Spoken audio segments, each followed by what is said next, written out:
اعتقال مهدي الوطواط الجزائري وترحيله للجزائر بعد إهانته للسلطات الفرنسية. السلام عليكم ورحمة الله وبركاته. أهلا وسهلا بيكم.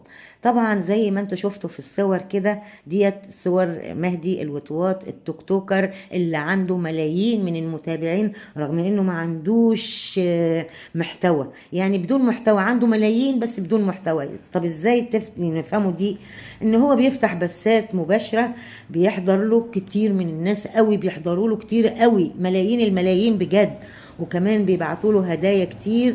بس في البث الاخير اتكلم مهدي عن السلطات الفرنسيه باهانه، واتكلم عنهم يعني بطريقه مش كويسه، فبالتالي السلطات الفرنسيه وجهت كلام واعتبرته انه بيحرض الشباب وبيحرض الناس على العنف، فايه اوقفته وهترحله لبلده للجزائر. طب ليه كده يا مهدي؟ طب انت رايح، يعني رايح تشق طريقك وتشتغل وتجيب لقمة عيش، ليه بتعمل كده؟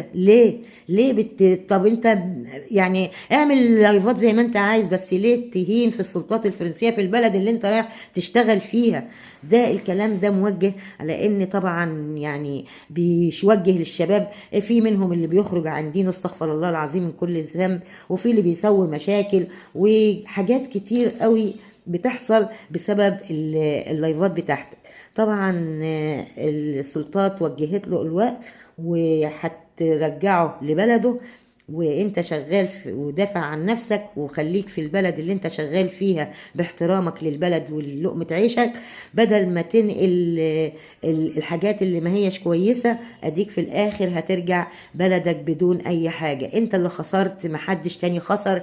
ما كانش فيه لازمة الكلام اللي بيحصل ده. وطبعا يا حبايبي ان شاء الله اي جديد هشوفه وهعرفه هوصله لكم لحد عندكم، ونتمنوا الهدى وندعو للهدى لشبابنا كلهم، ربنا يهديهم ويصلح حالهم ويجعلهم من الصالحين. ويا رب ما يحصلش اي حاجة وحشة للشباب دول، بجد خسارة. انتوا عماد الدولة، انتوا الشباب للطريق الى النور وللطريق الى النجاح ولطريق الى فتح بلادنا بالفتح العظيم. اشوفكم على خير.